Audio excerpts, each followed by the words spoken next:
ನಾವು ಕರ್ನಾಟಕದವರು ಬಹಳಷ್ಟು ದಿನಗಳಿಂದ ಈ ಪ್ರಾಸಿಕ್ಯೂಷನ್ ಅನ್ನೋ ಪದವನ್ನು ಬಹಳ ಹೇರಳವಾಗಿ ಕೇಳ್ತಾ ಇದ್ದೀವಿ. ಮುಖ್ಯಮಂತ್ರಿಗಳ ವಿರುದ್ಧ ಪ್ರಾಸಿಕ್ಯೂಷನ್ನು, ಈ ಹಿಂದಿನ ಪ್ರಾಸಿಕ್ಯೂಷನ್ ಪ್ರಕರಣಗಳ ಉಲ್ಲೇಖ, ಈ ಪ್ರಾಸಿಕ್ಯೂಷನ್ ಅಂದರೆ ಪ್ರಾಸಿಕ್ಯೂಷನ್ಗೆ ಅನುಮತಿ ಕೊಡೋದು ಅಂತಂದರೆ ಸಾಮಾನ್ಯವಾಗಿ ಒಬ್ಬ ಜನಪ್ರತಿನಿಧಿ ಮೇಲೆ ಆರೋಪ ಕೇಳಿಬಂದಾಗ ಆ ಆರೋಪದ ಗಂಭೀರತೆ, ಅದರ ಸ್ವರೂಪದ ಮೇಲೆ ಮತ್ತು ಅದರಿಂದ ತನಿಖಾ ವರದಿಯ ಅಂಶಗಳ ಮೇಲೆ ಅವರ ಮೇಲಿನ ಕಾನೂನು ಕ್ರಮ ತೆಗೆದುಕೊಳ್ಳೋದಕ್ಕೆ ರಾಜ್ಯಪಾಲರ ಅನುಮತಿ ಕೊಡೋದನ್ನು ಪ್ರಾಸಿಕ್ಯೂಷನ್ಗೆ ರಾಜ್ಯಪಾಲರ ಅನುಮತಿ ಕೊಡೋದು ಅಂತ ಹೇಳಲಾಗುತ್ತೆ. ಪ್ರಾಸಿಕ್ಯೂಷನ್ಗೆ ತನ್ನದೇ ಆದಂತಹ ಒಂದಿಷ್ಟು ಕಾನೂನಿನ ಗೈಡ್ಲೈನ್ಸ್ಗಳಿವೆ. ಈಗ ಸದ್ಯಕ್ಕೆ ರಾಜ್ಯದ ಮುಂದಿರುವಂಥ ಪ್ರಾಸಿಕ್ಯೂಷನ್ ಪ್ರಕರಣ ಒಂದು ಮುಖ್ಯಮಂತ್ರಿ ಸಿದ್ದರಾಮಯ್ಯನವರದ್ದು, ಇನ್ನೊಂದು ಕುಮಾರಸ್ವಾಮಿ ಅವರ ಗಣಿ ಹಗರಣದ ಪ್ರಾಸಿಕ್ಯೂಷನ್. ಒಂದಂತೂ ನಿಮಗೆ ಬಹಳ ಚೆನ್ನಾಗೇ ಗೊತ್ತು, ಅದರ ಡೆವಲಪ್ಮೆಂಟ್ಗಳನ್ನು ನೀವು ಪ್ರತಿನಿತ್ಯ ಅನ್ನೋ ರೀತಿಯಲ್ಲಿ ನೋಡ್ತಾ ಇದ್ದೀರಿ. ಇನ್ನೊಂದು ಪ್ರಕರಣ ಅದು ಗಣಿ ಸ್ವಾಮಿಗೆ ಈಗ ಒದಗಿ ಬಂದಿರುವ ಲೋಕಾಕಂಟಕ. ಕುಮಾರಸ್ವಾಮಿ ಅವರ ಗಣಿ ಹಗರಣ ಅಂತ ಹೇಳಲಾಗಿರುವ 550 ಎಕರೆ ಸಂಡೂರಿನ ಅಕ್ರಮ ಮೈನಿಂಗ್ ವಿಚಾರಕ್ಕೆ ಸಂಬಂಧಪಟ್ಟಂತ ಆ ಕೇಸ್ಗೆ ಈಗ ಲೋಕಾಯುಕ್ತದ SIT ರಾಜ್ಯಪಾಲರ ಮುಂದೆ 2ನೇ ಬಾರಿಗೆ ಹೋಗಿದೆ ಪ್ರಾಸಿಕ್ಯೂಷನ್ಗೆ ಅನುಮತಿ ಕೊಡೋದಕ್ಕೆ. ಈ ಮುಖಾಂತರ ಈಗ ಕೇಂದ್ರ ಸಚಿವ ಮಾಜಿ ಮುಖ್ಯಮಂತ್ರಿ ಕುಮಾರಸ್ವಾಮಿ ಅಲಿಯಾಸ್ ಗಣಿ ಸ್ವಾಮಿಗೆ ಲೋಕ ಅಸ್ತ್ರ ಬಿದ್ದಂಗಾಗಿದೆ. ಶ್ರೀ ಸಾಯಿ ವೆಂಕಟೇಶ್ವರ ಮಿನರಲ್ಸ್ ಇಲ್ಲಿಗೆ ಗಣಿ ಗುತ್ತಿಗೆ ಕೊಡಲಾಗುತ್ತೆ. 550 ಎಕರೆ ಸಂಡೂರಿನಲ್ಲಿರುವಂಥ ನೆಲ. HD ಕುಮಾರಸ್ವಾಮಿ ಅವರು ಮುಖ್ಯಮಂತ್ರಿಯಾಗಿ ಇನ್ನೇನು ಕೆಳಗಿಳಿಯೋದಕ್ಕೆ 3 ದಿನ ಮೊದಲಾಗಿದ್ದಂಥ ಲೀಸ್ ಮಂಜೂರದು. ಸುಮಾರು 550 ಎಕರೆ ಗಣಿ ಹಗರಣ ಅಂತ ಹೇಳಿ ಕರೆಸ್ಕೊಂಡಿರುವಂತಹ ಆ ಪ್ರಕರಣಕ್ಕೆ ಮೇಜರ್ ಟ್ವಿಸ್ಟ್ ಈಗ ಲಭಿಸ್ತಾ ಇದೆ. ಲೋಕಾಯುಕ್ತ SITಗೆ ಪತ್ರ ಬರೆದಿದ್ದಾರೆ ಗವರ್ನರ್ ತಾವರ್ಚಂದ್ ಗೆಹ್ಲೋಟ್. HD ಕುಮಾರಸ್ವಾಮಿ ಅವರ ಪ್ರಾಸಿಕ್ಯೂಷನ್ಗೆ ಲೋಕಾಯುಕ್ತ ಈಗಾಗಲೇ 9 ತಿಂಗಳ ಹಿಂದೆನೆ ಪ್ರಾಸಿಕ್ಯೂಷನ್ಗೆ ಅನುಮತಿಯನ್ನ ಕೇಳಿದ್ರು. ನವೆಂಬರ್ 21ನೇ ತಾರೀಕು ಗವರ್ನರ್ಗೆ SIT ಒಂದು ಪತ್ರವನ್ನು ಬರೆದಿತ್ತು. ಈಗ ಆ ಪತ್ರಕ್ಕೆ ಸಂಬಂಧಪಟ್ಟಂತೆ ರಾಜ್ಯಪಾಲರು ಲೋಕಾಯುಕ್ತದ SITಗೆ ಈ ಪ್ರಕರಣದ ಒಂದಿಷ್ಟು ಹೆಚ್ಚಿನ ಮಾಹಿತಿಗಳನ್ನು ಕೇಳಿದ್ದಾರೆ. 9 ತಿಂಗಳ ನಂತರ ಈ ಪ್ರಕರಣ ಲೋಕಾಯುಕ್ತ ರಾಜ್ಯಪಾಲರ ಮುಂದಿಟ್ಟಿದ್ದು ನವೆಂಬರ್ 21, 2023. ಆದರೆ ಈಗ ಆಕ್ಟಿವ್ ಆಗಿದ್ದಾರೆ. DV ಪ್ರಸಾದ್ ಸ್ಟೇಟ್ಮೆಂಟ್ ನಲ್ಲಿ ಗೊಂದಲ ಇದೆ ಅಂತ ಗವರ್ನರ್ ಹೇಳಿದ್ದಾರೆ. ಅಧಿಕಾರಿ DV ಪ್ರಸಾದ್ ಅವರ ಹೇಳಿಕೆಯ ಬಗ್ಗೆ ಸ್ಪಷ್ಟನೆ ಕೊಡಿ ಅಂತ ಸೂಚನೆಯನ್ನ ಕೋರಿ ಒಂದು ಪತ್ರ ಬರೆದಿದ್ದಾರೆ. HD ಕುಮಾರಸ್ವಾಮಿ ಅವರ ಸಹಿಗಳ ಕುರಿತು DV ಪ್ರಸಾದ್ ಗೊಂದಲದ ಹೇಳಿಕೆಗಳನ್ನು ಕೊಟ್ಟಿದ್ದಾರೆ. ಸೂಕ್ತ ದಾಖಲಾತಿಗಳೊಂದಿಗೆ ಮಾಹಿತಿ ಕೊಡಿ ಅಂತ ಗವರ್ನರ್ ಸೂಚನೆ ಕೊಟ್ಟಿದ್ದಾರೆ. 2015ರಲ್ಲಿ HD ಕುಮಾರಸ್ವಾಮಿ ಅವರ ಸಹಿ ಅಂತನಿದ್ರು, 2017ರಲ್ಲಿ ಸಹಿ ಅಂತ ಒಂದು ಅಸ್ಪಷ್ಟವಾದಂಥ ಹೇಳಿಕೆ ಇತ್ತು. ಸಾಕ್ಷ್ಯಾಧಾರಗಳ ಕುರಿತು ವಿವರಣೆ ಕೊಡಿ ಅಂತ ಈ ಪತ್ರದಲ್ಲಿ ಉಲ್ಲೇಖ ಮಾಡಲಾಗಿದೆ. ಹೌದು, ಕುಮಾರಸ್ವಾಮಿ ಅವರು ಇದರಲ್ಲಿ ಭಾಗಿಯಾಗಿದ್ದಾರೆ, ಚಾರ್ಜ್ ಶೀಟ್ ಸಲ್ಲಿಕೆ ಅಂತ ಹೇಳ್ತಿದ್ದೀರಲ್ಲ, ಇದಕ್ಕೆ ಒಂದಿಷ್ಟು ಕ್ಲಾರಿಫಿಕೇಶನ್ ಅನ್ನ ಕೊಡಿ ಅಂತ ಹೇಳಿ ಗವರ್ನರ್ ಈಗ ಅಂದ್ರೆ 9 ತಿಂಗಳ ನಂತರ ಎಲ್ಲಿ ಸಿದ್ದರಾಮಯ್ಯನವರ ಪ್ರಾಸಿಕ್ಯೂಷನ್ ಪ್ರಕರಣ ಆ ಉರುಳು ಬಿಗಿ ಆಗ್ತಾ ಇದೆ, ಈ ಸಂದರ್ಭದಲ್ಲಿ ಈಗ ಗವರ್ನರ್ ಆಕ್ಟಿವ್ ಆಗಿದ್ದಾರೆ. 9 ತಿಂಗಳ ನಂತರ ಅಂದ್ರೆ ಮೂಡ ಹಗರಣ ಹೊರಗಡೆ ಬರ್ತಾ ಇದ್ದಂತೆ ಗವರ್ನರ್ ಆಕ್ಟಿವ್ ಆಗಿರೋದು. ಕುಮಾರಸ್ವಾಮಿ ಗಣಿ ಹಗರಣಗಳ ಕುರಿತು ನಿಮ್ಮ ಪವರ್ ಟಿವಿ ವರದಿಯನ್ನ ಮಾಡಿತ್ತು. ಪವರ್ ಟಿವಿಯ ವರದಿಯ ಬೆನ್ನಲ್ಲೇ ಈಗ ಲೋಕಾಯುಕ್ತಕ್ಕೆ ಗವರ್ನರ್ ಪತ್ರ ಬರೆದಿದ್ದಾರೆ. ಅಸ್ಪಷ್ಟ ಅಂಶಗಳ ಸ್ಪಷ್ಟತೆಯನ್ನ ಕೇಳಿದ್ದಾರೆ. ಪ್ರಾಸಿಕ್ಯೂಷನ್ಗೆ ಅನುಮತಿ ಕೊಡದೇ ಇರೋದ್ರ ಬಗ್ಗೆ ನಿಮ್ಮ ಪವರ್ ಟಿವಿ ಪ್ರಶ್ನೆ ಮಾಡಿತ್ತು. CM ಸಿದ್ದರಾಮಯ್ಯನವರಿಗೆ ಒಂದೇ ದಿನ 26ನೇ ತಾರೀಕು ದೂರು ಬರ್ತಾ ಇದ್ದಂಗೆ ನೋಟಿಸ್ ಕೊಡ್ತಾರೆ ಗವರ್ನರ್. ಹಾಗಾದ್ರೆ HD ಕುಮಾರಸ್ವಾಮಿ ಅವರ ವಿರುದ್ಧ ಪ್ರಾಸಿಕ್ಯೂಷನ್ಗೆ ಅನುಮತಿ ಕೊಡೋದಕ್ಕೆ ವಿಳಂಬ ಯಾಕೆ ಅನ್ನುವ ಪ್ರಶ್ನೆಯನ್ನ ನಾವು ಎತ್ತಿದ್ವಿ. ತಮ್ಮ ಮೇಲೆ ಒತ್ತಡ ಹೆಚ್ಚಾಗ್ತಾ ಇದ್ದಂತೆ ಈಗ ಗವರ್ನರ್ ಅಖಾಡಕ್ಕೆ ಇಳಿದಿದ್ದಾರೆ. ಕೊನೆಗೂ ಅಖಾಡಕ್ಕೆ ಇಳಿದಿದ್ದಾರೆ. 9 ತಿಂಗಳ ನಂತರ ಮೂಡ ಹಗರಣದಲ್ಲಿ ಸಿದ್ದರಾಮಯ್ಯನವರ ವಿಚಾರದಲ್ಲಿ ಒಂದಿಷ್ಟು ಕೇಸ್ ಬಿಗಿ ಆಗ್ತಾ ಇದ್ದಂತೆ, ಪವರ್ ಟಿವಿ ಈ ಪ್ರಕರಣವನ್ನು ಹೊರಗಡೆ ತರ್ತಾ ಇದ್ದಂತೆ, ಈ HD ಕುಮಾರಸ್ವಾಮಿ ಅವರ ನವೆಂಬರ್ 21ನೇ ತಾರೀಕು ಅವರ ವಿರುದ್ಧ ಸಲ್ಲಿಸಲಾಗಿದ್ದಂಥ ಪ್ರಾಸಿಕ್ಯೂಷನ್ ಅರ್ಜಿಗೆ ಈಗ ಜೀವ ಬಂದಿದೆ. ಸೊ ಒಟ್ಟಾರೆ 9 ತಿಂಗಳ ನಂತರ ಆಕ್ಟಿವ್ ಆಗಿದ್ದಾರೆ. CM ಸಿದ್ದರಾಮಯ್ಯನವರ ವಿರುದ್ಧ ದೂರು ಬಂದ ತಕ್ಷಣವೇ ಪ್ರತಿಕ್ರಿಯೆ ಕೊಟ್ಟಿದ್ದ ಗವರ್ನರ್. 26ನೇ ತಾರೀಕು ಒಬ್ಬ ವ್ಯಕ್ತಿ CM ವಿರುದ್ಧವಾಗಿ ದೂರು ಕೊಡ್ತಾರೆ, ಪ್ರಾಸಿಕ್ಯೂಷನ್ಗೆ ಅನುಮತಿ ಕೇಳಿ. ಅದರ ಮಾರನೇ ದಿನನೇ ನೋಟಿಸ್ ಕೊಟ್ಬಿಡ್ತಾರೆ ಗವರ್ನರ್. ಆದರೆ ಕುಮಾರಸ್ವಾಮಿ ಅವರ ವಿಚಾರದಲ್ಲಿ ನವೆಂಬರ್ 21ರಲ್ಲಿ, ಇವತ್ತು ಆಗಸ್ಟ್ 20, ಇಲ್ಲಿವರೆಗೂ ಯಾವುದೇ ನೋಟಿಸು ಇರಲಿಲ್ಲ, ಏನೂ ಇರಲಿಲ್ಲ. ಚಾರ್ಜ್ ಶೀಟ್ ಸಲ್ಲಿಸೋದಕ್ಕೆ ಅವರು ಅನುಮತಿ ಕೋರಿದ್ದು ಲೋಕಾಯುಕ್ತದ ಮುಂದೆ. ಕೇಂದ್ರ ಸಚಿವ HD ಕುಮಾರಸ್ವಾಮಿ ಅವರ ರಕ್ಷಣೆಗೆ ಗವರ್ನರ್ ನಿಂತ್ರ ಅನ್ನೋ ಪ್ರಶ್ನೆ ಸಹಜವಾಗಿ ಹುಟ್ಟುಕೊಳ್ಳುತ್ತೆ. ಯಾಕಂದ್ರೆ ದಾಖಲೆಗಳ ಸಮೇತವೇ ವಿವರಣೆ ಮಾಡಿದ್ರು SIT. ಸಿದ್ದರಾಮಯ್ಯನವರ ಪ್ರಕರಣದ ರೀತಿ ಅಲ್ಲ ಇದು. ಗವರ್ನರ್ ಪತ್ರಕ್ಕೆ ಈಗ ನಿನ್ನೆ ಲೋಕಾಯುಕ್ತ ಉತ್ತರವನ್ನು ಕೊಟ್ಟಿದ್ದಾರೆ. ಅಂದ್ರೆ ಸಿದ್ದರಾಮಯ್ಯನವರ ವಿಚಾರದಲ್ಲಿ ಈ ತನಿಖೆ ಇದು ಹಗರಣ ಆಗಿರುವಂಥ ರೀತಿಯಲ್ಲಿ ಕಾಣ್ತಾ ಇದೆ. ಈ ಪ್ರಕರಣದ ಹಗರಣದ ತನಿಖೆ ಆಗಬೇಕು ಅಂತ ಈಗ ಪ್ರಾಸಿಕ್ಯೂಷನ್ಗೆ ಅನುಮತಿ ಇರೋದು. ಆದರೆ ಕುಮಾರಸ್ವಾಮಿ ಅವರ ವಿಚಾರದಲ್ಲಿ ಹಂಗಲ್ಲ, ಎಲ್ಲ ತನಿಖೆಗಳು ಮುಗಿದಿದೆ. ಸ್ವತಃ ನ್ಯಾಯಮೂರ್ತಿ ಸಂತೋಷ್ ಹೆಗಡೆ ಅವರೇ ಗಣಿ ಹಗರಣದ ತನಿಖೆಯನ್ನು ನಡೆಸಿದ್ರು. ಸುಪ್ರೀಂ ಕೋರ್ಟ್ನ ಸೂಚನೆಯ ನಂತರ ಚಾರ್ಜ್ ಶೀಟ್ ಸಲ್ಲಿಕೆ ಮಾಡೋದಕ್ಕೆ ಅವಕಾಶ ಇತ್ತು. ಆ ಅವಕಾಶವನ್ನು ಕೋರಿ ಅನುಮತಿಗೆ ಪತ್ರವನ್ನು ಬರೆದಿದ್ದು. ಈಗ ರಾಜ್ಯಪಾಲರು ಅನುಮತಿ ಕೊಡ್ತಾರಾ ಅನ್ನೋದೇ ಪ್ರಶ್ನೆ. ಎಚ್ ಡಿ ಕುಮಾರಸ್ವಾಮಿ ಅವರ ವಿರುದ್ಧ ಪ್ರಾಸಿಕ್ಯೂಷನ್ಗೆ ಪರ್ಮಿಷನ್ ಕೊಡ್ತಾರಾ ಗವರ್ನರ್? ಮತ್ತೆ ಹೊಸದಾಗಿ ಈಗಾಗಲೇ ಗವರ್ನರ್ಗೆ ಪರ್ಮಿಷನ್ ಅನ್ನು ಕೇಳಿದ್ದಾರೆ. SIT ಇವತ್ತು ಮತ್ತೊಂದು ಪತ್ರ ಬರೆದಿದ್ದಾರೆ. ಎಲ್ಲ ಕುರಿತು ಸಿದ್ಧತೆಗಳನ್ನ ಲೋಕಾಯುಕ್ತ SIT ಮಾಡಿಕೊಂಡಿದೆ. ಈ ಹಿನ್ನೆಲೆಯಲ್ಲಿ HDK ವಿರುದ್ಧ ಪ್ರಾಸಿಕ್ಯೂಷನ್ಗೆ ಅನುಮತಿ ಕೊಡುವ ಎಲ್ಲ ಸಾಧ್ಯತೆಗಳಿವೆ. ಯಾಕೆ ಕೊಡೋದಕ್ಕಾಗೋದಿಲ್ಲ ಅನ್ನೋದು ಪ್ರಶ್ನೆ. ಯಾಕಂದ್ರೆ ಪ್ರಾಸಿಕ್ಯೂಷನ್ಗೆ ಈಗಾಗಲೇ ಸಿದ್ದರಾಮಯ್ಯನವರ ವಿಚಾರದಲ್ಲಿ ಅನುಮತಿ ಕೊಟ್ಟಿರುವಂಥ ರಾಜ್ಯಪಾಲರ ಮುಂದೆ ಕುಮಾರಸ್ವಾಮಿ ಅವರ ವಿಚಾರದಲ್ಲಿ ಅವರ ಇಡೀ ಹಗರಣದ ತನಿಖೆಯಾಗಿ ಚಾರ್ಜ್ ಶೀಟ್ ಸಲ್ಲಿಕೆಯ ಹಂತದಲ್ಲಿ ಬಂದು ನಿಂತಿದೆ. ಹಾಗಾಗಿ ಚಾರ್ಜ್ ಶೀಟ್ ಸಲ್ಲಿಕೆಯವರೆಗೂ ಬಂದು ನಿಂತಿರುವಂಥ ಪ್ರಕರಣಕ್ಕೆ ಗವರ್ನರ್ ಈಗ ಓಕೆ ಅನ್ನಲೇಬೇಕಾಗಿರುವ ಒತ್ತಡ ಇದೆ ಅವರ ಮೇಲೆ. ಚಾರ್ಜ್ ಶೀಟ್ನಲ್ಲಿ ಗಣಿ ಅಕ್ರಮದ ಕುರಿತು ವಿಸ್ತೃತವಾದ ವಿವರಣೆ ಇದೆ. ಚಾರ್ಜ್ ಶೀಟ್ನಲ್ಲಿ ಪ್ರತಿಯೊಂದನ್ನು ಸಂಡೂರಿನ 550 ಎಕರೆ ಗಣಿ ಹಗರಣದ ಕುರಿತು ಪವರ್ ಟಿವಿ ಕಂಪ್ಲೀಟ್ ಆದಂತ ಮಾಹಿತಿ, ಸವಿವರವಾದ ಸುದ್ದಿಯನ್ನ ಪ್ರಸಾರ ಮಾಡಿತ್ತು. ನಿಮ್ಮ ಪವರ್ ಟಿವಿ ನಿಯಮಗಳನ್ನು ಉಲ್ಲಂಘನೆ ಮಾಡಿ HD ಕುಮಾರಸ್ವಾಮಿ ಅವರು ಗಣಿ ಗುತ್ತಿಗೆಯನ್ನ ಮಂಜೂರು ಮಾಡಿದ್ರು ಅನ್ನೋ ಆರೋಪ ಇತ್ತು. 2007ರಲ್ಲಿ HD ಕುಮಾರಸ್ವಾಮಿ ಮುಖ್ಯಮಂತ್ರಿ ಆಗಿದ್ದಾಗ ಕಡತಕ್ಕೆ ಸಹಿ ಹಾಕಿದ್ರು. ಆ ಸಹಿ ಕೂಡ FSL ಅಲ್ಲಿ ಹೌದು ಅಂತ ಬಂದಿದೆ. ಅಧಿಕಾರಿಗಳು ಬೇಡ ಅಂತಂದ್ರು ಕೂಡ ಕಡತಕ್ಕೆ ಕುಮಾರಸ್ವಾಮಿ ಸೈನ್ ಹಾಕಿದ್ರು. ಈಗ ಆ ವಿಚಾರಕ್ಕೆ ಸಂಬಂಧಪಟ್ಟಂತ ಪ್ರಾಸಿಕ್ಯೂಷನ್ಗೆ ಅನುಮತಿ ಕೊಡೋದಕ್ಕೆ ರಾಜ್ಯಪಾಲರಿಗೆ ಬೇರೆ ಆಪ್ಷನ್ನೇ ಇಲ್ಲದಂತಾಗ್ಬಿಟ್ಟಿದೆ. ಈವರೆಗೆ ಈ ಪ್ರಕರಣಗಳನ್ನು ನಾವು ಅವರು ಯಾರೂ ಕೇಳಿರಲಿಲ್ಲ, ಯಾರೂ ಪ್ರಶ್ನೆ ಮಾಡಿರಲಿಲ್ಲ. ಈಗ ಗವರ್ನರ್ ಮೇಲೆ ಒತ್ತಡ ಹೆಚ್ಚಾಗಿದೆ. ಕುಮಾರಸ್ವಾಮಿ ಅವರು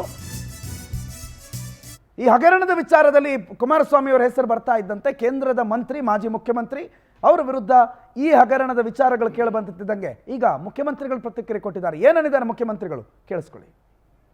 ಕುಮಾರಸ್ವಾಮಿ ಅವರ ಮೇಲೆ ಶ್ರೀ ಸಾಯಿ ವೆಂಕಟೇಶ್ವರ ಮಿನರಲ್ಸ್ನಲ್ಲಿ 23/11/2023 ಲೋಕಾಯುಕ್ತದವರು ಪರ್ಮಿಷನ್ ಕೊಡಿ ಅಂತ ರಾಜ್ಯಪಾಲರಿಗೆ ಕೇಳಿದ್ದಾರೆ ಪ್ರಾಸಿಕ್ಯೂಟ್ ಮಾಡಲಿಕ್ಕೆ. ಆದರೆ ಇವತ್ತು ಮತ್ತೆ ಕೇಳಿದ್ದಾರೆ ಅಷ್ಟೇ, ಗೊತ್ತಾಯ್ತಾ? ಅದನ್ನು ಮತ್ತೆ ಕೇಳಿದ್ದಾರೆ. ಅಂದರೆ 26/7/2024 ಅಬ್ರಾಹಿಂ ನನ್ನ ಮೇಲೆ ಕೊಡ್ತಾರೆ 11:15 ಗಂಟೆಗೆ. 10 ಗಂಟೆಗೆ ಶೋಕಾಸ್ ನೋಟಿಸ್ ತಯಾರಾಗ್ಬಿಡ್ತದೆ. ಇದು ಡಿಸ್ಕ್ರಿಮಿನೇಷನ್ ಅಲ್ವೋ? ಅದಕ್ಕೆ ರಾಜ್ಯಪಾಲರಿಗೆ ನೀವು ಈ ಥರ ಪಿಕ್ ಅಂಡ್ ಚೂಸ್ ಮಾಡಬೇಡಿ ಅಂತ ಏನು ಹೇಳಿಸಿರೋದು. ಅವ್ರು ಮಾಡಿರೋ ಕೆಲಸ ಹೇಳಿದ್ದಾರೆ. ಇದನ್ನು ಹೇಳಿದ್ರೆ ಹೇಳಿಸದ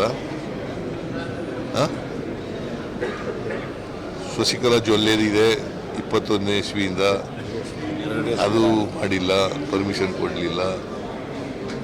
HD ಕುಮಾರಸ್ವಾಮಿ ಮೇಲೆ ಕೊಡಲಿಲ್ಲ, ಆಮೇಲೆ ನಿರಾಣಿ ಮೇಲೆ ಕೊಡಲಿಲ್ಲ, ಆಮೇಲೆ ಜನಾರ್ದನ್ ರೆಡ್ಡಿ ಮೇಲೆ ಕೊಡಲಿಲ್ಲ. ಇದನ್ನು ಹೇಳಿದ್ರೆ ನಾವು ರಾಜ್ಯಪಾಲರ ಇದು ಸಂವಿಧಾನ ತತ್ವವಾದಂಥ ಪೋಸ್ಟು, ಅದ್ರ ಬಗ್ಗೆ ಗೌರವ ಇದೆ. ಈಗ ಅವರು ನಾವೇನು ಹೇಳೋದು ಅಂತಂದರೆ, ನೀವು ರಾಷ್ಟ್ರಪತಿಗಳ ಅವರಿಂದ ಅವರ ಪ್ರತಿನಿಧಿಯ ಕೆಲಸ ಮಾಡಿ ಅಂತ. ನೀವು ಕೇಂದ್ರ ಸರ್ಕಾರದ ಇದೇ ವಿಚಾರದ ಬಗ್ಗೆ ಮಾತನಾಡೋಣ. ಯಾಕೆ ಈ ದ್ವಂದ್ವ ನೀತಿ? ಗವರ್ನರ್ ಯಾಕೆ ಈ ರೀತಿಯ ನೀತಿಗಳನ್ನು ಅನುಸರಿಸ್ತಾ ಇದ್ದಾರೆ? ಎಲ್ಲ ಒಂದು ಕಡೆ ಹೌದು ಸಿದ್ದರಾಮಯ್ಯನವರು ತಪ್ಪು ಮಾಡಿರಬೇಕು, ಅದಕ್ಕೆ ಗವರ್ನರ್ ಪ್ರಾಸಿಕ್ಯೂಷನ್ಗೆ ಅನುಮತಿ ಕೊಟ್ಟಿರಬೇಕು ಅಂತ ಗವರ್ನರ್ ಮೇಲೆ ಪೂರ್ಣ ನಂಬಿಕೆ ಇಡುವಂಥ ಸಂದರ್ಭದಲ್ಲಿ ಈ ಪ್ರಕರಣಗಳ ಮುನ್ನೆಲೆಗೆ ಬಂದಾಗ ಎಲ್ಲ ಕಾಂಗ್ರೆಸ್ ಅವರು ಮಾಡ್ತಿರೋ ಆರೋಪವೇ ನಿಜವೇ ಅಂತ ಪ್ರಶ್ನೆ ಹುಟ್ಕೊಳ್ಳೋದು ಸಹಜ. ಇದ್ರ ಬಗ್ಗೆನೇ ಚರ್ಚೆ ಮಾಡೋಣ. ಇವತ್ತು ನನ್ನ ಜೊತೆಗಿದ್ದಾರೆ ಪವರ್ ಟಿವಿಯ ಮುಖ್ಯಸ್ಥರು ರಾಕೇಶ್ ಶೆಟ್ಟಿ ಸರ್, ಸ್ಟುಡಿಯೋದಲ್ಲಿ ಜಾಯ್ನ್ ಆಗಿದ್ದಾರೆ ಸರ್. ಕಾರ್ಯಕ್ರಮಕ್ಕೆ ಆತ್ಮೀಯವಾದಂಥ ಸ್ವಾಗತ ತಮಗೆ. ಬಿಜೆಪಿಯಿಂದ ಕಿರಣ್ ಅಣಿಗೇರಿ ಅವರು ಜಾಯ್ನ್ ಆಗಿದ್ದಾರೆ. ಅಣಿಗೇರಿ ಸರ್, ನಿಮಗೂ ಕೂಡ ಕಾರ್ಯಕ್ರಮಕ್ಕೆ ಆತ್ಮೀಯ ಸ್ವಾಗತ. ಕಾಂಗ್ರೆಸ್ನಿಂದ ರಘು ದೊಡ್ಡೇರಿ ಅವರು ಕೂಡ ನಮ್ಮನ್ನು ಜಾಯ್ನ್ ಆಗಿದ್ದಾರೆ. ರಘು ದೊಡ್ಡೇರಿ ಅವರೇ, ಕಾರ್ಯಕ್ರಮಕ್ಕೆ ತಮಗೂ ಕೂಡ ಆತ್ಮೀಯ ಸ್ವಾಗತ. ನಮ್ಮಲ್ಲಿ ರಾಕೇಶ್ ಶೆಟ್ಟಿ ಸರ್ ಹತ್ರ ಹೋಗ್ತೇನೆ. ಸರ್, ನಾನಾಗಲೇ ಉಲ್ಲೇಖ ಮಾಡಿದಂಗೆ ಒಂದು ಪ್ರಕರಣ ಇನ್ನೂ ತನಿಖೆ ಆಗಬೇಕಾಗಿರೋದು, ಇನ್ನೊಂದು ಪ್ರಕರಣ ಚಾರ್ಜ್ ಶೀಟ್ ಹಂತದಲ್ಲಿರೋದು. ತನಿಖೆ ಆಗಬೇಕಾಗಿರೋ ಪ್ರಕರಣದಲ್ಲಿ ಎಸ್ ಅಂತ ಹೇಳುವಂಥವರು, ತನಿಖೆ ಆಗಿ ಚಾರ್ಜ್ ಶೀಟ್ ಸಲ್ಲಿಕೆ ಹಂತಕ್ಕೆ ಬಂದಿರುವಂಥ ಪ್ರಕರಣಕ್ಕೆ 9 ತಿಂಗಳಿಂದ ಮಾತಾಡಿಲ್ಲ, ನಿನ್ನೆ ಮಾತಾಡೋದಕ್ಕೆ ಆರಂಭ ಮಾಡಿದ್ದಾರೆ. Pranoth, beginning of the story. ಇವತ್ತು ನಾವು ಯಾವ ಸಬ್ಜೆಕ್ಟ್ ಬಗ್ಗೆ ಮಾತಾಡ್ತಾ ಇದ್ದೀವಿ, ಯಾವ ಸಬ್ಜೆಕ್ಟ್ ಬಗ್ಗೆ ಇಡೀ ರಾಜ್ಯ ದೇಶ ಡಿಸ್ಕಷನ್ ಮಾಡಲಿಕ್ಕೆ ಶುರು ಮಾಡಿದೆ, ಯಾವ ಕುಮಾರಸ್ವಾಮಿ ಅವರ ಪ್ರಾಸಿಕ್ಯೂಷನ್ ಸ್ಯಾಂಕ್ಷನನ್ನು ನಾವು ಇವತ್ತು ಯಾಕೆ ಕೊಟ್ಟಿಲ್ಲ ಅಂತ ಕ್ವಶನ್ ಮಾಡ್ತಾ ಇದ್ದೀವಿ. ಫಾರ್ ಯುವರ್ ಇನ್ಫಾರ್ಮೇಷನ್, ಈ ಸ್ಟೋರಿಯನ್ನು ಪವರ್ ಟಿ ವಿ ಎತ್ಕೊಳ್ಳುವವರೆಗೆ even I don't think so even state government know it. ಇವನು ಡಿ ಕೆ ಶಿವಕುಮಾರ್ ಅಲ್ಲ, ಸ್ಟೇಟ್ ಇಂಟೆಲಿಜೆನ್ಸಿಗೂ ಈ ಒಂದು ಮೆಸೇಜ್ ಇರಲಿಲ್ಲ. ಇಂಥದ್ದು ಒಂದು ಪ್ರಾಸಿಕ್ಯೂಷನ್ ಕೇಳಿದ ಗವರ್ನರ್ ಹತ್ರ ಕೇಳಿದ ಒಂದು ಪೆಂಡಿಂಗ್ ಇದೆ ಅಂತ. ದಿಸ್ ಎಂಟೈರ್ ಎಪಿಸೋಡ್ ಇವತ್ತು ಏನಿದೆ, ನಮ್ಮ ಒಂದು ಎಪಿಸೋಡ್ ಮೇಲೆ ಈ ಒಂದು ಸ್ಟೋರಿ ಇವತ್ತು ಇಡೀ ಕರ್ನಾಟಕ, ರಾಜ್ಯಾದ್ಯಂತ, ದೇಶಾದ್ಯಂತ ನಿಂತ್ಕೊಂಡಿದೆ. ನಂಬರ್ 1, ಈಗ ಸಿದ್ದರಾಮಯ್ಯನವರು, CM ಸಿದ್ದರಾಮಯ್ಯನವರು ಹೇಳಿದ ಪ್ರಕಾರ ರಾಜ್ಯಪಾಲರ ಹುದ್ದೆ ಸಂವಿಧಾನಾತ್ಮಕವಾದ ಒಂದು ಹುದ್ದೆ. ಹಿ ಕಮ್ಸ್ ಅಂಡರ್ ರಾಷ್ಟ್ರಪತಿಯವರ ಅಂಡರಲ್ಲಿ ಅವರು ಬರ್ತಾರೆ ಅನ್ನೋದು ಎಲ್ಲರಿಗೂ ಗೊತ್ತು. ನಾವು ಈ ಪ್ರಾಸಿಕ್ಯೂಷನ್ ಅಂತ ಬೊಬ್ಬೆ ಹೊಡಿತಾ ಇದ್ದಾಗ ಕೆಲವರಿಗೆ ಎಲ್ಲೋ ಅದು ತಪ್ಪಿ ಪ್ರಾಸ್ಟಿಟ್ಯೂಷನ್ ಅಂತ ಕೇಳುವಂಗೆ ಆಗ್ಬಿಟ್ಟಿದೆ. Prosecution and prostitution there is a little difference. Pronunciation ಸ್ವಲ್ಪ ಅಪ್ಪಿತಪ್ಪಿ ಹೋದರೂ ಅದು ಇನ್ನೊಂದು ಕಡೆಗೆ ಹೋಗುವಂಥ ಸ್ಥಿತಿ ಬಂದಿದೆ. ದ ಸೇಮ್ ವೇ ಒಂದು ಸಂವಿಧಾನಾತ್ಮಕ ಹುದ್ದೆಯನ್ನು ಕ್ವಶನ್ ಮಾಡಬಹುದಾ, ಅಥವಾ ಅವರ ಏನು ಕಾರ್ಯವೈಖರಿ ಇದೆ ಅದು ಜನಗಳಿಗೆ ಮತ್ತು ಜನಸಾಮಾನ್ಯರಿಗೆ ಮತ್ತು ಯಾರಿಗೂ ಡೌಟ್ ಬರುವ ರೀತಿಯಲ್ಲಿ ಇರಬಹುದಾ ಎನ್ನುವಂತಹ ಒಂದು ಚರ್ಚೆ ಇವತ್ತಾಗಬೇಕಾಗಿತ್ತು. ನಂಬರ್ 1, ಎಲ್ಲೋ ಸಂವಿಧಾನಾತ್ಮಕದ ಹುದ್ದೆ ಏನಿದೆ, ರಾಜ್ಯಪಾಲರ ಹುದ್ದೆ ಏನಿದೆ, ರಾಜ್ಯಪಾಲರ ಆಫೀಸ್ ಎಲ್ಲೋ ದಾರಿ ತಪ್ತಾ ಇದೆ ಅನ್ನೋದಕ್ಕೆ ಈ ಹೇಳಿಕೆಗಳನ್ನು ಹೇಳಿದಾಗ ಒಂಥರ ಜನರಿಗೂ ಗೊಂದಲ ಉಂಟಾಗ್ತಾ ಇರುವುದಂತೂ ಸತ್ಯ. There is no other go. ನಾನು ಈಗ ಸಿದ್ದರಾಮಯ್ಯನವರ ಮಾತಿನ ಮೊದಲು ಐ ಟಾಕ್ ಅಬೌಟ್ ಈ ಕೇಸ್ ಏನಿದೆ ಅಂತ. ಈಗಿನ ಏನು ಉಕ್ಕು ಮತ್ತು ಕೈಗಾರಿಕಾ ಮಂತ್ರಿಯಾಗಿರುವಂತಹ ಕುಮಾರಸ್ವಾಮಿಯವರು, ಅವರು ಚೀಫ್ ಮಿನಿಸ್ಟರ್ ಮಾಡಿದ್ದಂತಹ ಒಂದು ಕೆಲಸಕ್ಕೆ ಸುಪ್ರೀಂ ಕೋರ್ಟ್ ಆದೇಶ ಕೊಡುತ್ತೆ, ಇದನ್ನು SIT ಮುಖೇನ ನೀವು ಇನ್ವೆಸ್ಟಿಗೇಷನ್ ಮಾಡಲೇಬೇಕು. ಇದರ ಮೇಲೆ ಕೆಲವು ಟ್ರೈ ಆಗುತ್ತೆ. ನಂಬರ್ 1 ವಿನೋದ್ ಗೋಯಲ್ ಅಂತ ಏನು ಇರ್ತಾರೆ, ಅವರು ಕ್ವಾಶಿಗೆ ಹೋಗಿ ಸುಪ್ರೀಂ ಕೋರ್ಟ್ವರೆಗೆ ಹೋಗಿ ಅದು ಅಲ್ಲಿನೂ ರಿಜೆಕ್ಟ್ ಆಗಿ ಕ್ವಾಶು ಆಗದ ಕೇಸ್ ಇದು. ಮಾನ್ಯ ಶ್ರೀ ಶ್ರೀ ಶ್ರೀ ಶ್ರೀ ಅವರಿಗೆ ಈಗ ಅವರ ಜನಾಂಗದವರೇ ಬಂದು ನಿಂತ್ಕೊಂಡ್ಬಿಡ್ತಾರೆ, ನಮ್ಮವರಿಗೆ ಮರ್ಯಾದೆ ಕೊಡ್ರಿ, ಅವರು ಒಕ್ಕಲಿಗರಿಗೆ ಹುಟ್ಟಿದ್ದಾರೆ ಅಂತ. ಓಕೆ, ನಾವು ಅವರನ್ನು ಮರ್ಯಾದೆ ಕೊಟ್ಟೆ ಮಾತಾಡುವ. ಶ್ರೀ ಶ್ರೀ ಶ್ರೀ ಶ್ರೀ ಶ್ರೀ ಕುಮಾರಣ್ಣನವರು, ಮಾನ್ಯ ಪೂಜ್ಯ ಕುಮಾರಣ್ಣನವರು ಜನಗಳಿಗೆ ಕಂಪ್ಲೀಟಾಗಿ ಮೀಡಿಯಾದ ಎದುರುಗಡೆ ಕೂತ್ಕೊಂಡು ದಾರಿ ತಪ್ಪಿಸ್ತಾ ಇದ್ದಾರೆ. ನಂಬರ್ 1 ಅವ್ರು ಹೇಳೋದು, ಫಸ್ಟ್ ಅವರು ನಮ್ಮ ಎಪಿಸೋಡ್ ಆದಮೇಲೆ ಹೇಳಿದರು, ಡೆಲ್ಲಿಯಲ್ಲಿ ಇದೇ ಸುಮಾರಣ್ಣ, ಇದು ನಾವು ಮಾಡಿದ್ದಲ್ಲ, ಅಧಿಕಾರಿಗಳು ಮಾಡಿದ್ದಾರೆ, ಅದಕ್ಕೆ ನಾನೇನು ಮಾಡಬೇಕು, ಅದಕ್ಕೂ ನನಗೂ ಸಂಬಂಧ ಇಲ್ಲ ಅಂತ ಹೇಳಿದರು. ಮೊನ್ನೆ ಬೆಂಗಳೂರಿನ ಪ್ರೆಸ್ ಕಾನ್ಫರೆನ್ಸಲ್ಲಿ ಹೇಳ್ತಾರೆ, ಅದು ಸುಪ್ರೀಂ ಕೋರ್ಟಲ್ಲಿ ಮುಗಿದೋಗಿದೆ, ಅದಕ್ಕೆ ಯಾವುದೇ ಪ್ರಾಸಿಕ್ಯೂಷನ್ ಸ್ಯಾಂಕ್ಷನ್ಗಳು ಬೇಡ, ಅದು ಯಡಿಯೂರಪ್ಪನವರು ಮಾಡಿದ್ದು, ನಾನು ಮಾಡಿದ್ದು ಮತ್ತು SM ಕೃಷ್ಣ ಮಾಡಿದ್ದು ಒಂದೇ ಅಂತ ಆಗಿದೆ, ಅದು ಏನು ಇಲ್ಲವೇ ಇಲ್ಲ, ಅದಕ್ಕೆ ಪ್ರಾಸಿಕ್ಯೂಷನ್ ಅಗತ್ಯ ಇಲ್ಲ, ನಾನು ಸತ್ಯ ಹರಿಶ್ಚಂದ್ರ ಅಂತ ಹೇಳ್ಬಿಟ್ರು ಅವರು. ನಾವು I will tell you here, ಜನಸಾಮಾನ್ಯರಿಗೆ ಹೇಳ್ತಾ ಇದ್ದೀನಿ, ಇದು ಶುದ್ಧ ಸತ್ಯ ಹರಿಶ್ಚಂದ್ರನ ಬಾಯಲ್ಲಿ ಅಲ್ಲ, ಕುಮಾರಣ್ಣನ ಬಾಯಲ್ಲಿ ಬಂದ ಶುದ್ಧ ಸುಳ್ಳು. ಯಾಕೆ ಸುಳ್ಳು ಅಂತ ಹೇಳ್ತಾ ಇದ್ದೀನಿ ಅಂದರೆ, there is 3 case, it is not 1 case. ಅವರು ಮಾತಾಡ್ತಾ ಇರುವ ಕೇಸು ಯಾವುದಿದೆ, ಜಂತಕಲ್ ಮೈನಿಂಗ್ ಕೇಸನ್ನು ಅವರು ಮಾತಾಡ್ತಾ ಇದ್ದಾರೆ. ಜಂತಕಲ್ ಮೈನಿಂಗ್ ಕೇಸಲ್ಲೂ 2 ಕೇಸು ಮಾನ್ಯ ಕುಮಾರಸ್ವಾಮಿಯವರ ಮೇಲೆ ಇದೆ. ಅದು ಒಂದು ಕೇಸು ಅಲ್ಲಿ ಇರುವ ಸಾವಿರಾರು ಮೆಟ್ರಿಕ್ ಟನ್ ಏನು ಅದಿರಿದೆ ಅದನ್ನು ಎತ್ತಿದಂತಹ ಕೇಸು. ಇನ್ನೊಂದು ಕೇಸು ಜಂತಕಲ್ ಮೈನಿಂಗ್ನಲ್ಲಿರುವ ಒಂದು ಕಂಪನಿಯ ಲೈಸೆನ್ಸನ್ನು ತಗೊಂಡೋಗಿ ಲೀಸನ್ನು ಮಾಡಿ ಅದನ್ನು ಹೊಸಪೇಟೆಗೆ ತಗೊಂಡು ಬಂದು ಅದೇ ನಕ್ಷೆಯನ್ನು ಕೂರಿಸಿದಂತಹ ಕೇಸು.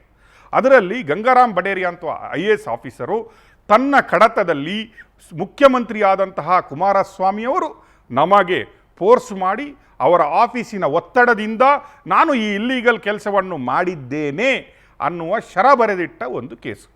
ಆ ಕೇಸಲ್ಲಿ ಕುಮಾರಸ್ವಾಮಿ ಅವರು ಇವತ್ತು ಹೇಳ್ತಾ ಇರೋದು ನನ್ನನ್ನು ಕೈ ಬಿಡಲಾಗಿದೆ ಅನ್ನುವಂತಹ ಒಂದು ಕೇಸು ಬಿಟ್ಟರೆ ಅವರು ಸಾಯಿ ವೆಂಕಟೇಶ್ವರ ಮೈನಿಂಗ್ ವಿಷಯದಲ್ಲಿ ಮಾತಾಡಲ್ಲ.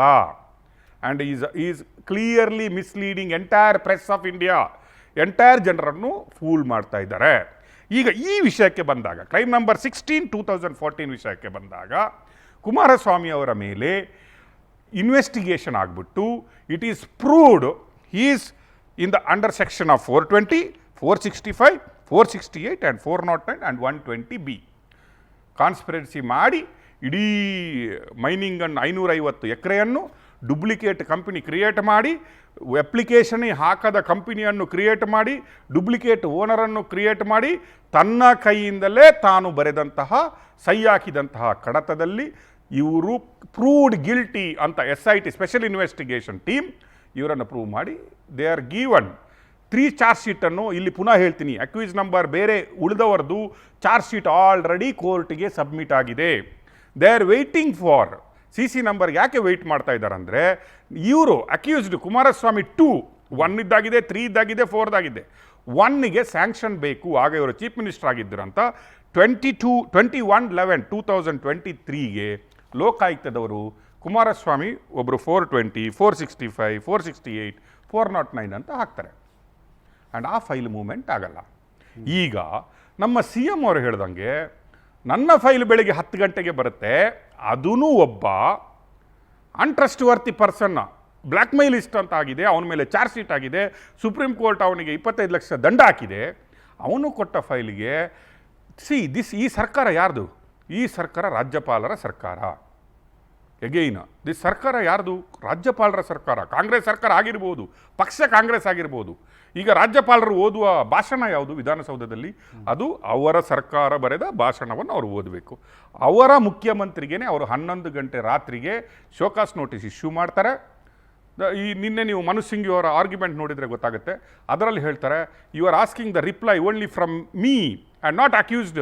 ಬೇರೆ ರೆಸ್ಪಾಂಡೆಂಟ್ 5 ಹತ್ರ ಕೇಳದೇನೆ ನನಗೊಬ್ಬನಿಗೇ ಕೇಳಿದಿರಿ, ಯಾಕೆ 5 ವಾರಕ್ಕೆ ಅವ್ರ ಎಕ್ಸ್ಪ್ಲನೇಷನ್ ಯಾಕೆ ಕೇಳಲಿಲ್ಲ ಅಂತ ಆರ್ಗ್ಯುಮೆಂಟನ್ನು ನೀವು ನೋಡಿದ್ರಿ. ಈ ಎಲ್ಲ ನೋಡುವಾಗ ಈಗ ಕುಮಾರಸ್ವಾಮಿ ಅವರು ಇಟ್ ಈಸ್ ನಾಟ್, ಈಗ ರಾಜ್ಯಪಾಲರ ಸ್ಯಾಂಕ್ಷನಲ್ಲೂ ಸಿದ್ದರಾಮಯ್ಯರವರಿಗೆ ಕೊಟ್ಟ ಸ್ಯಾಂಕ್ಷನಲ್ಲಿ ಬರೀತಾರೆ ಪ್ರೈಮಾ ಫೇಸಿ, ಅಂದರೆ ಮೇಲ್ಗಡೆ ನೋಡಲಿಕ್ಕೆ ಹೋದರೆ ದೆರ್ ಈಸ್ ಸಮ್ ಇಶ್ಯೂ ಅಂತ ಅನಿಸ್ತಾ ಇದೆ, ನನಗೆ ಇನ್ವೆಸ್ಟಿಗೇಷನ್ ಆಗಬೇಕಂತ ಅನಿಸ್ತಾ ಇದೆ, ನಾನು ಪ್ರಾಸಿಕ್ಯೂಷನ್ ಪರ್ಮಿಷನ್ ಕೊಡ್ತಾ ಇದ್ದೀನಿ. Right, okay, we are not questioning that. ನಾವು ಲಾ ಎರಡೂ ಕಡೆನೂ ಒಂದೇ ಆಗಬೇಕು ಅನ್ನೋ ಒಂದು. ಶಶಿಕಲಾ ಜೊಲ್ಲೆಗೆ ಯಾಕೆ ಆಗಿಲ್ಲ, ಕುಮಾರಸ್ವಾಮಿಗೆ ಯಾಕೆ ಆಗಿಲ್ಲ, ಜನಾರ್ದನ್ ರೆಡ್ಡಿಗೆ ಯಾಕೆ ಆಗಿಲ್ಲ ಅಂತ ಕ್ವಶನ್. ಇದು ಜನಸಾಮಾನ್ಯರ ಮನಸ್ಸಲ್ಲಿ ಬರುವಂಥ ಕ್ವಶನ್ ಕೂಡ ಇವತ್ತು ನಮಗೂ ಅನಿಸ್ತಾ ಇದೆ. ಕುಮಾರಸ್ವಾಮಿ ನೋಡಿ ಏನಾಗುತ್ತೆ ಅಂದರೆ, when we made story on 7th August, 7th Augustಗೆ ನಾವು ಸ್ಟೋರಿ ಮಾಡ್ತೀವಿ. ಏನು ಮಾಡ್ತಾರೆ ಅಂದರೆ, ರಾಜ್ಯಪಾಲರ ಆಫೀಸಿಂದ 8ನೇ ತಾರೀಕಿಗೆ ಒಂದು ಲೆಟರ್ ಹೋಗುತ್ತೆ, 29 ಡೇಟೆಡ್ ಲೆಟರ್ ಹೋಗುತ್ತೆ. ಏನು 2 ಡೌಟ್ ಇದೆ ನಮಗೆ. ಕುಮಾರಸ್ವಾಮಿಯ ಚಾರ್ಜ್ ಶೀಟ್ ನೀವು ಕಳಿಸಿದ್ರಿ, ನಮಗೆ ಸ್ಯಾಂಕ್ಷನ್ ಕೊಡಲಿಕ್ಕೆ 2 ಥರದ ಡೌಟ್ ಇದೆ. ಡೌಟ್ ನಂಬರ್ 1, ಏನು DV ಪ್ರಸಾದ್ ಅಂತ ಹೇಳಿದವರು 2 ಸ್ಟೇಟ್ಮೆಂಟ್ಗಳನ್ನು ಕೊಡ್ತಾರೆ. ಆ ಒಂದು ಸ್ಟೇಟ್ಮೆಂಟಲ್ಲಿ ಅವ್ರು ಹೇಳ್ತಾರೆ, ಆ ಹ್ಯಾಂಡ್ ರೈಟನ್ನಲ್ಲಿ ಬರೆದಿದ್ದು ಕುಮಾರಸ್ವಾಮಿ ಅವರೇ, ಕೆಳಗಡೆ ಹಾಕಿದ್ದು ಸೈನು ಕುಮಾರಸ್ವಾಮಿ ಅವರೇ ಅಂತ ಹೇಳ್ತೀರಿ. ಇನ್ನೊಂದು ಸ್ಟೇಟ್ಮೆಂಟ್ ಆಫ್ಟರ್ 2 years ಇನ್ನೊಂದು ಸ್ಟೇಟ್ಮೆಂಟ್ ಅವ್ರ ಹತ್ರ ಪೊಲೀಸ್ ಅವ್ರು ತಗೊಳ್ತಾರೆ. ಆಗ ಅವ್ರು ಹೇಳ್ತಾರೆ, ಮೇಲ್ಗಡೆ ಬರೆದಿದ್ದು ಯಾರಂತ ಗೊತ್ತಿಲ್ಲ, ಕೆಳಗಡೆ ಸೈನ್ ಮಾತ್ರ ಕುಮಾರಸ್ವಾಮಿದಲ್ಲ ಅಂತ ಅವ್ರು ಅಳ್ಳಗಳಿಯಲ್ಲ. ಅದು ಒಂದು. ನಂಬರ್ 2nd ಆಪ್ಷನ್ನ ಪ್ಲೀಸ್ ಕ್ಲಾರಿಫೈ, ಇದರಲ್ಲಿ ಕುಮಾರಸ್ವಾಮಿ ಅವರ ನೀವು FSL ಅಲ್ಲಿ ಹಾಕಿದ ಸಿಗ್ನೇಚರ್ ವೆದರ್ ಇಟ್ ಈಸ್ ಅವ್ರದ್ದೇ ಅಂತ ಹೇಳೋದಕ್ಕೆ ಯಾವ ರಿಪೋರ್ಟಲ್ಲಿದೆ ಅಂತ. ನಾವು as per hour report, as per hour knowledge, ಇವತ್ತಿನ ಇದನ್ನು ನೋಡಿದಾಗ SIT ಅವರು ಆ 2 ಕ್ವಶನ್ಗೆ ಆನ್ಸರ್ ಮಾಡಿ again they are asked prosecution permission to prosecute mister Kumaraswamy. Now I am asking what, ಈಗ ರಾಜ್ಯಪಾಲರು it is not a bench of ರಾಜ್ಯಪಾಲರ ಸಂವಿಧಾನಾತ್ಮಕ ಹುದ್ದೆ ಏನಿದೆ ಅದು ಚಾರ್ಜ್ ಶೀಟನ್ನು ಡಿಸ್ಕಸ್ ಮಾಡ್ಕೊಂಡ್ಬಿಟ್ಟು ಅಥವಾ ಅದರ ಮೇಲೆ ಕೋರ್ಟ್ ಟ್ರಯಲ್ ಮಾಡುವಂತಹ ಕೋರ್ಟ್ ಅಲ್ಲ. ಐ ಥಿಂಕ್ ಅದು ಬರಬೇಕಾಗಿದ್ದು investigation officer, and again it goes to a particular court to decide whether investigation officer ಸರಿ ಮಾಡಿದಾನ ಇಲ್ಲ ಅನ್ನೋದನ್ನು ಡಿಸೈಡ್ ಮಾಡೋದು. ಇಟ್ ಈಸ್ ನಾಟ್ ರಾಜ್ಯಪಾಲರ ಆಫೀಸ್ ಅಂತೂ ಅಲ್ವೇ ಅಲ್ಲ, as per my knowledge. I don't know, I think Raghu Dodderi ಮತ್ತು ನೀವು ಆನ್ಸರ್ ಮಾಡ್ಬೋದು. It is not governor office. ಈಗ ಸಿದ್ದರಾಮಯ್ಯನವ್ರದ್ದು ಅವರು ಹಂಗೆ ಹೇಳಿರೋದು, ಇದೆಲ್ಲ ನಾನು ನೋಡ್ಲಿಕ್ಕಾಗಲ್ಲ, ಸಿದ್ದರಾಮಯ್ಯನವರ ಮೇಲೆ ಕೊಟ್ಟ ಕಂಪ್ಲೇಂಟ್ಗಳು ಸರಿಯಾ ಇದೇನಾ, ಖಾತಾ ಸರಿ ಇದೆನಾ, ಯಾವಾಗ ಆಗಿದೆ, ಏನಾಗಿದೆ, it is not my question. Prima facie I am seeing there is a problem. ಯಾರೋ ಕೇಳ್ತಾ ಇದ್ದಾರೆ ಆ ಸೆಕ್ಷನಲ್ಲಿ ನಿಮ್ಮ ಮೇಲೆ ಹಾಕಬೇಕು, ವೈ ಕಾಂಟ್ ಐ ಗಿವ್ ಅಂತ ಕೊಟ್ಟಿದ್ದಾರೆ. ಈಗ ನಾನು ಕೇಳ್ತಾ ಇರೋದು ವೆದರ್ ಈ ಸಬ್ಮಿಟ್ ಮಾಡಿರುವಂತಹ ಏನಿದೆ ಚಾರ್ಜ್ ಶೀಟ್ ಇದೆ ಅದನ್ನು ರಾಜ್ಯಪಾಲರು ವೆರಿಫೈ ಮಾಡ್ಕೊಂಡ್ಬಿಟ್ಟು ಇದು ಸ್ಟೇಟ್ಮೆಂಟ್ ಸರಿಯಾ, ಇದು ಸ್ಟೇಟ್ಮೆಂಟ್ ಸರಿ ಇಲ್ವಾ, ಈ ಸಿಗ್ನೇಚರ್ ಸರಿಯಾ, ಈ ಸಿಗ್ನೇಚರ್ ಸರಿ ಇಲ್ವಾ. I don't think so. ಸಂವಿಧಾನಾತ್ಮಕ ಹುದ್ದೆ ಇರುವುದು ಅಲ್ಲಿ ಚಾರ್ಜ್ ಶೀಟನ್ನು ಟ್ರಯಲ್ ಮಾಡಲಿಕ್ಕೆ ಅಲ್ಲ ಅನ್ನುವ ಭಾವನೆ ನಂದು. There is a different court. SIT is having a different court.